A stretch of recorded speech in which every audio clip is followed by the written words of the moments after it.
Shalom, selamat pagi. Pada pagi hari ini kita masih berjumpa lagi untuk tatap muka, untuk renungan firman Tuhan. Bapak Ibu Saudaraku, Tuhan sangat mengasihi kita, sehingga pada pagi hari ini kita masih bisa dibanguni, masih bisa menghirup udara segar, masih diberikan kesempatan. Itu semua karena Tuhan sangat mengasihi kita. Jadi Bapak Ibu Saudaraku, jika kita tahu siapa kita ini, tentu kita tetap bersyukur.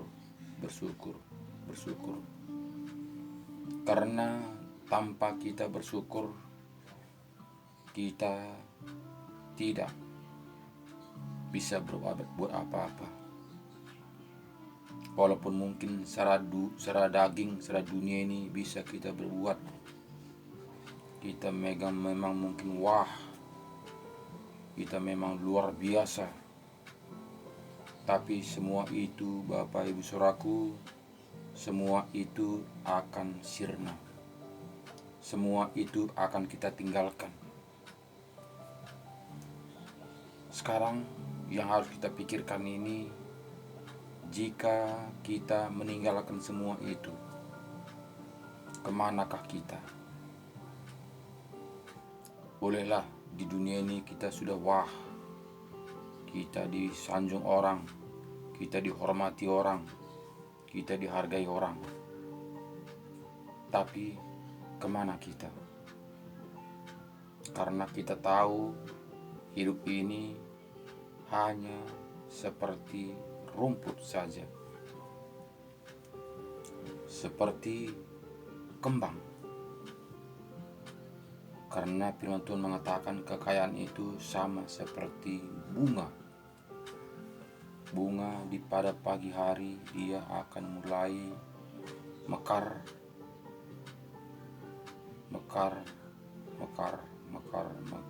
begitu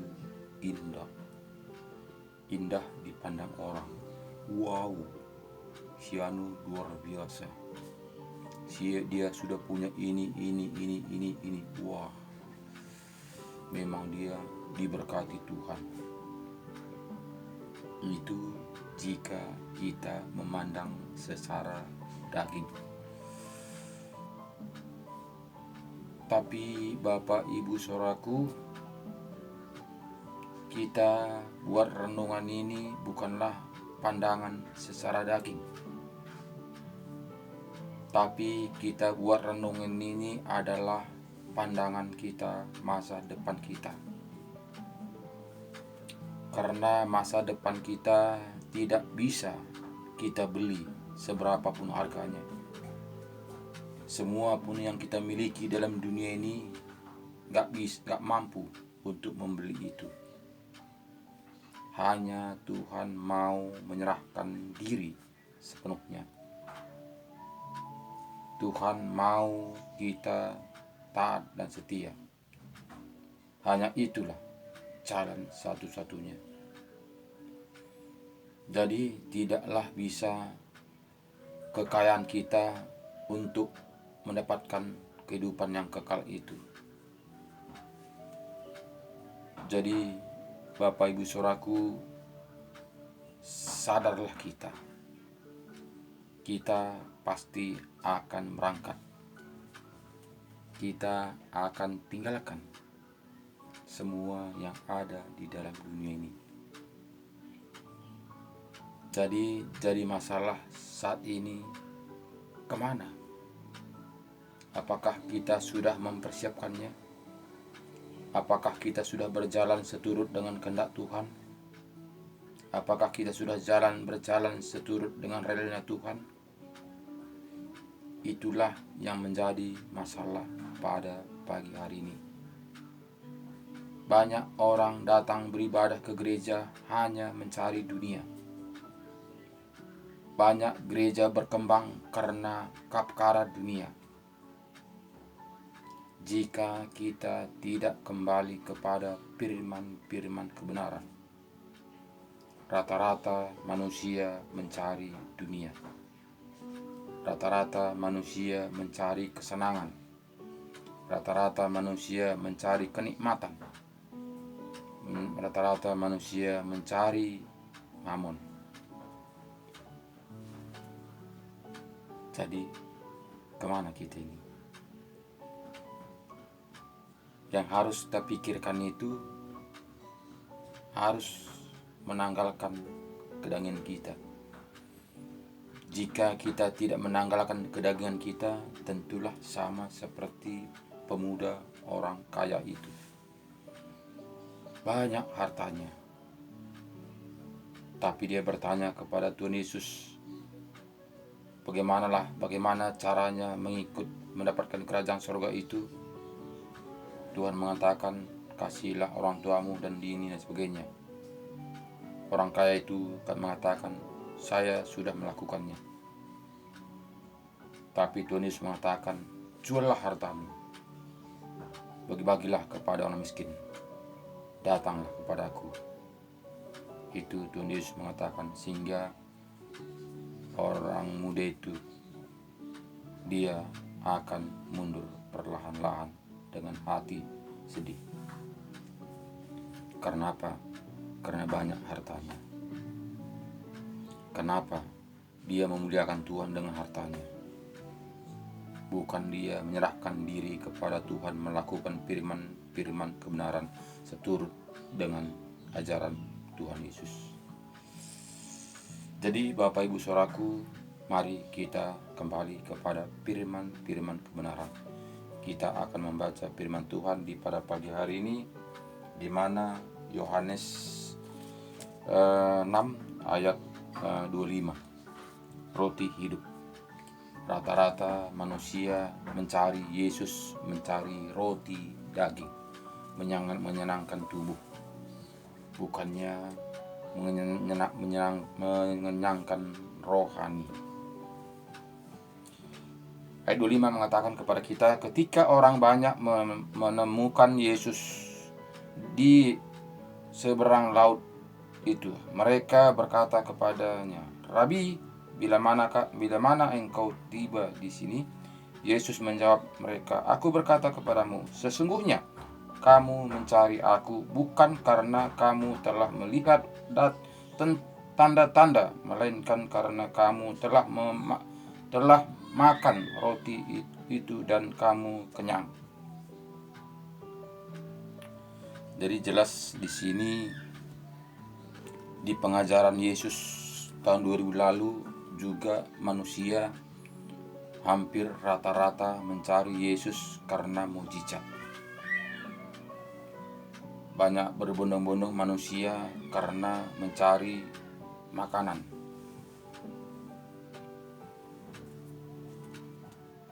Tuhan Yesus datang ke dunia ini bukanlah memberi makanan daging, tapi Yesus datang ke dunia ini memberikan makanan rohani. Sehingga di sini datang berbondong-bondong manusia mendatangi Yesus karena dia membuat mujizat, tanda-tanda di mana Yesus memberi makan beribu-ribu orang.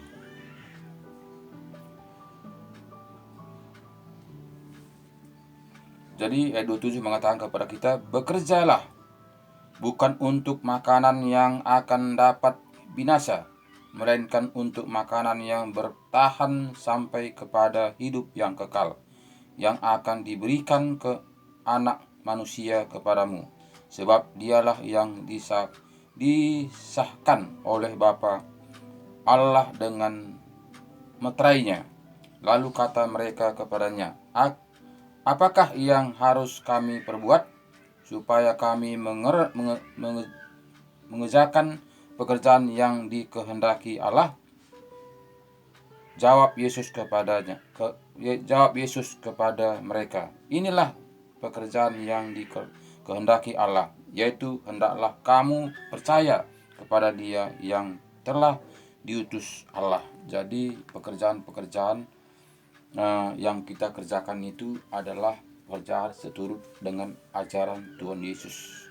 Percayalah kepada Yesus karena Dia sudah memberi contoh, Dia sudah memberi gambar, Dia sudah memberi petunjuk apa yang harus kita kerjakan.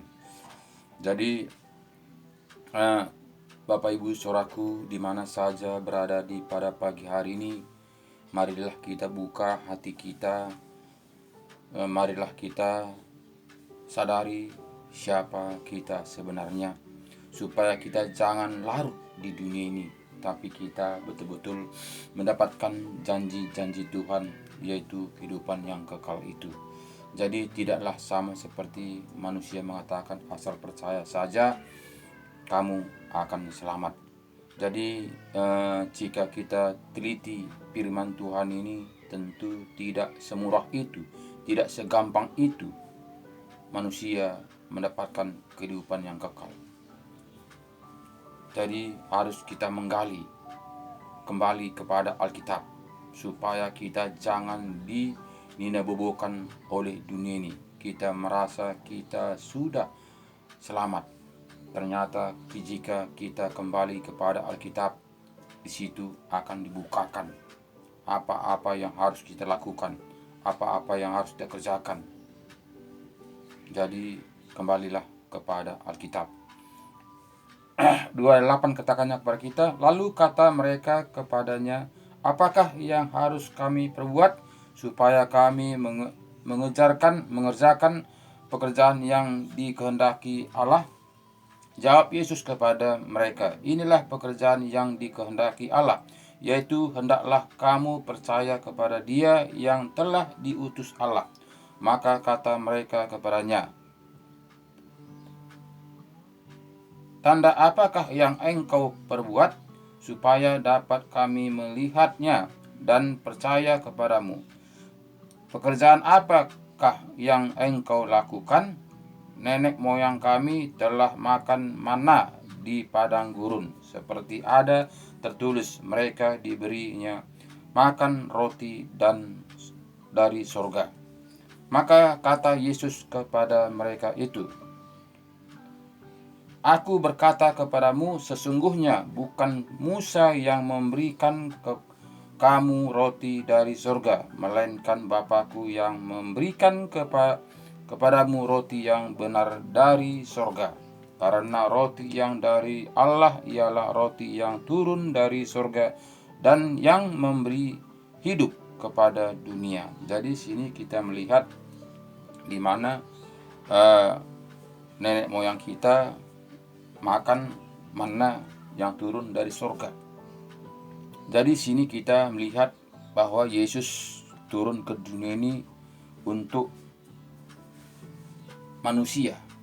Makanya dia mengatakan harus makan roti. Roti itu adalah tubuhku sendiri. Kenapa Tuhan Yesus mengatakan seperti itu? Karena bukanlah makanan rohani, tapi bukanlah makanan duniawi, badani, tapi makanan rohani. Jadi Yesus datang ke dunia ini adalah makanan rohani. Apa yang diajarkannya itu kepada kita itu adalah untuk menuju kehidupan yang kekal, bukanlah untuk daging. Jadi jelas di sini tadi kita melihat bagaimana Yesus sudah menjelaskan, bahkan di sini katanya tadi kepada kita, maka kata mereka kepadanya, Tuhan, berikanlah kami roti itu senantiasa. Kata Yesus kepada mereka, akulah roti hidup. Barang siapa datang kepadaku, ia tidak akan lapar lagi, dan barang siapa percaya kepadaku, ia tidak akan haus lagi. Jadi sini kita melihat adalah firman kebenaran. Karena apa? Karena yang kita renungkan ini adalah masa depan kita. Karena dunia ini kita tahu bahwa kita singgah. Bukan kita tidak perlu harta, bukan tidak perlu uang. Kita perlu uang. karena tanpa uang kita juga tidak bisa berbuat apa-apa. Tapi bukanlah itu utama, tapi kita utamakan kebenaran firman Tuhan. Makanya Tuhan mengatakan et labora, bekerja sambil berdoa. Nah, jadi bukan kita gereja untuk mencari berkat. Jadi kebanyakan manusia datang beribadah, berdoa sungguh-sungguh supaya diberkati, supaya diberkati usahanya, supaya berkembang usahanya, dan bertambah terus. Sebetulnya kita datang ke gereja itu adalah untuk roh kita ini, mengasih makan roh kita ini. Roh kita ini butuh makan. Bukan saja tubuh kita yang butuh makan, tapi roh kita. Karena perjuangan kita ini adalah tentang roh. Karena manusia tanpa roh, manusia tidak bisa berbuat apa-apa. Manusia tidak bisa hidup tanpa ada roh. Jadi sebetulnya yang berharga itu adalah roh. Cacat pun dia, jika masih ada rohnya, masih bisa bergerak, masih bisa berbicara. Jika ganteng pun sehat, pulih dia semua tubuhnya, jika tidak ada rohnya, tentu tidak ada gunanya. Jadi sebetulnya yang utama itu adalah roh kita ini. Barulah tubuh kita. Jadi pada umumnya manusia berupaya tentang daging. Jika dagingnya sakit, dia berupaya semaksimal. Bahkan habis-habisan pun dia mau. Bahkan dia pergi ke Penang, walaupun mungkin selama ini tidak pernah pergi ke Penang, tapi karena daging dia berangkat ke Penang, habis-habisan pun tidak masalah. Karena apa? Karena memperjuangkan daging. Kenapa dia melakukan seperti itu? Karena dia mengerti tentang daging. Padahal berusaha pun kita maksimal, jual harta kita semua pun, jika Tuhan mencabut roh kita ini, nyawa kita ini, tidak akan bisa berbuat apa-apa. Tapi kenapa kita tidak mau berusaha untuk memelihara, ngasih makan roh kita ini? Karena kita tidak kembali kepada Alkitab. Kita hanya mau mengikut apa kata manusia, sehingga kita hanya ikut-ikutan saja. Jika kita hanya ikut-ikutan saja, kemanakah kita ini pergi? Kemanakah kita ini dibawa? Padahal Alkitab sudah jelas mengatakan kepada kita. Hampir orang Kristen ada Alkitab masing-masing. Tapi kenapa kita tidak kembali kepada Alkitab? Itu oleh tipu daya dunia ini. Itulah daya tarik dunia ini. Itulah ulah setan. Karena setan sudah jatuhkan ke dunia ini. Karena setan sudah menguasai dunia ini, sehingga manusia dibutakan, supaya manusia tidak kembali kepada Alkitab untuk membenahi kemana dia akan pergi, tapi sibuk akan perkara-perkara dunia. Itu tanpa kita sadari. Banyak orang ke gereja. Kita melihat orang ke gereja pakaiannya, wow, sepatunya, anting-antingnya, semuanya luar biasa. Itu bagian luar, bagian daging. Sebetulnya yang penting itu bagian dalam, bukan bagian luar, bukan yang kelihatan ini. Banyak yang memperjuangkan yang kelihatan ini, supaya orang melihat saya rajin ke gereja, supaya orang melihat saya Sehingga banyak pertengkaran karena hal-hal dunia ini. Banyak perselisihan karena perkara-perkara dunia ini.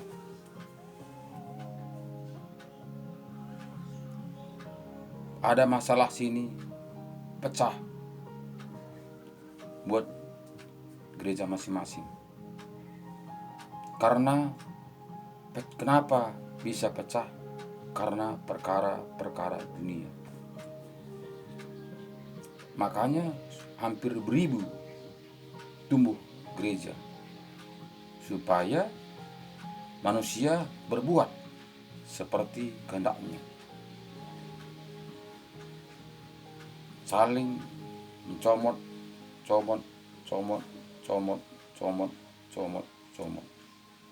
sehingga datang kedengkian, sehingga datang akar pahit, sehingga ada kesejenjangan. Jadi bukan kita ini fokus kepada firman kebenaran. Karena gereja saat ini kita anggap seperti firman semalam. Kita menganggap situ kita mencari berkat, mencari keuntungan.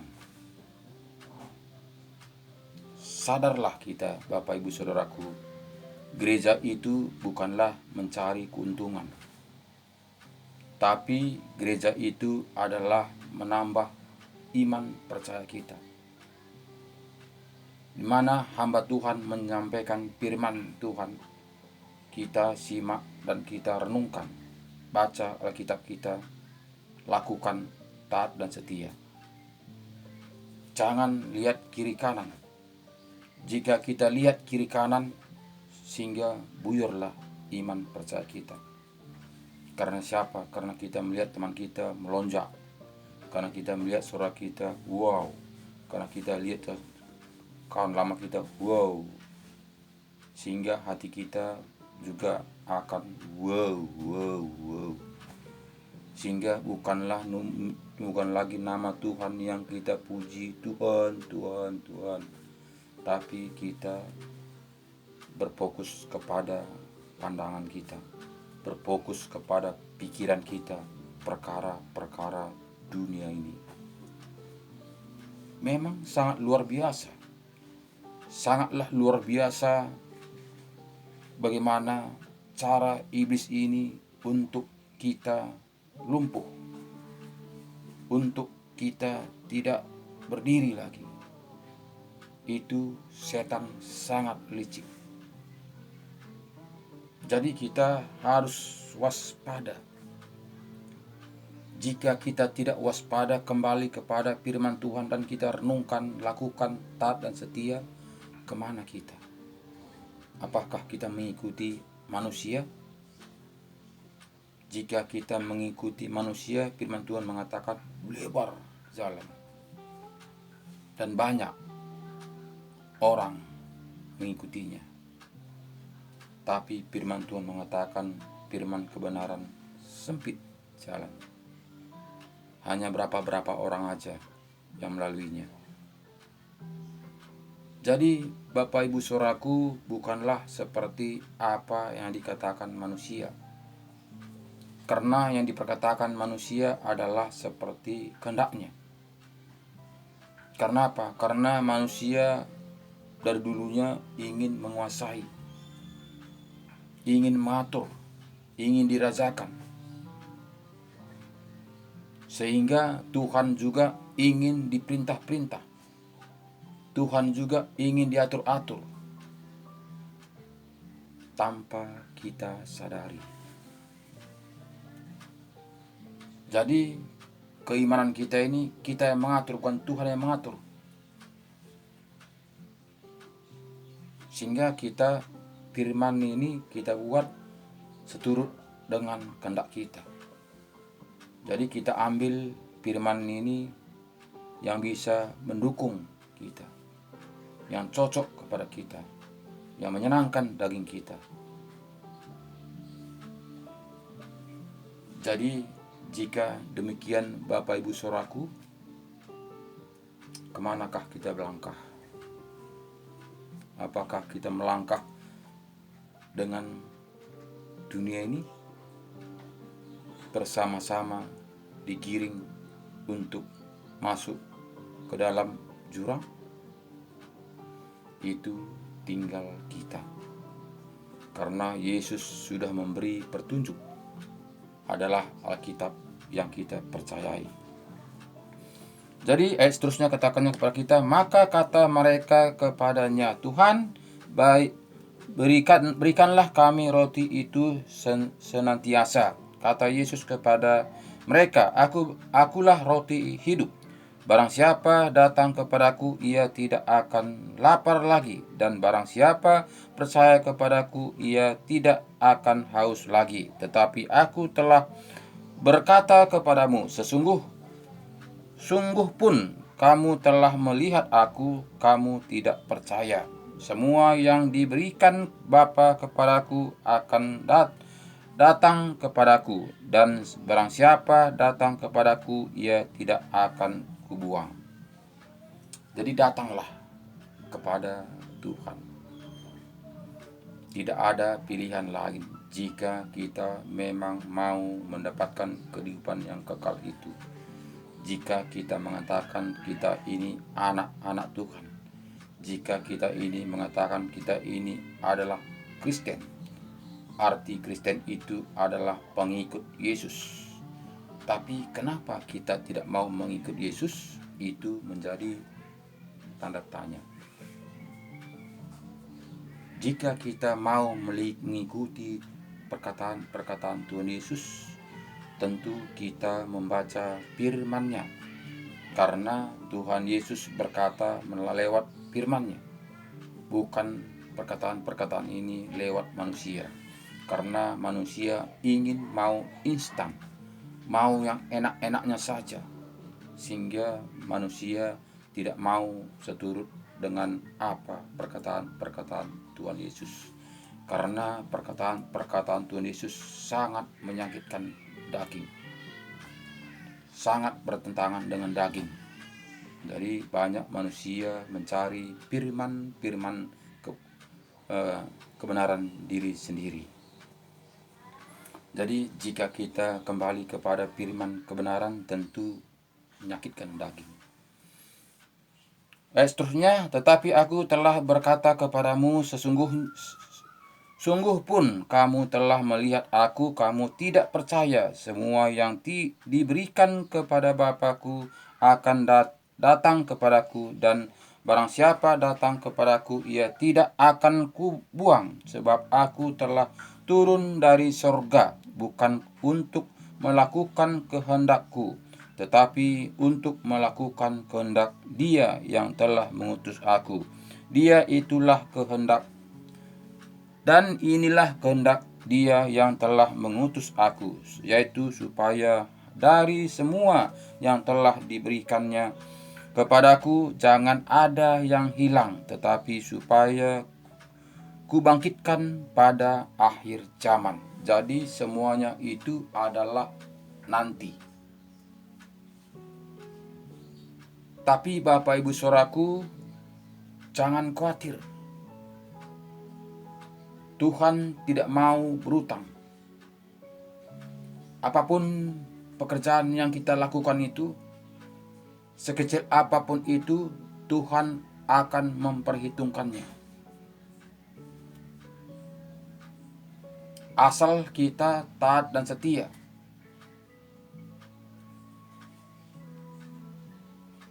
Jadi bukanlah kita hanya nanti, tapi sekarang pun kita menikmatinya. Kita bisa mengucap syukur. Walaupun mungkin kita dapat satu hari 50.000, kita bisa bersyukur. Kita bisa menikmati beserta anak dan cucu kita. Jadi tidak itu menjadi patokan. Karena apa? Karena walaupun mungkin kita dapat 10 juta satu hari ini, jika kita tidak sehati beserta istri, anak-anak, cucu kita, apa gunanya? Banyak saat ini dia mendapatkan uang tapi tidak ada kesempatan untuk istri, anak, cucunya. Kenapa? Karena sibuk perkara-perkara dunia ini. Padahal jika dia merenungkan firman Tuhan ini seperti orang kaya, Lazarus dengan orang kaya, kita melihat bagaimana orang kaya itu. Tapi manusia tidak mengoreksi diri, tidak kembali kepada Alkitab. Dia merasa dia hidup selama-lamanya, lupa akan kematian. Jadi Bapak Ibu Saudaraku, marilah kembali kepada firman kebenaran yang diajarkan Tuhan Yesus kepada kita. Jadi tak usah kita muluk-muluk dari perjanjian lama sampai Wahyu. Ya, jika memang kita ada waktu, oke saja. Bisa kita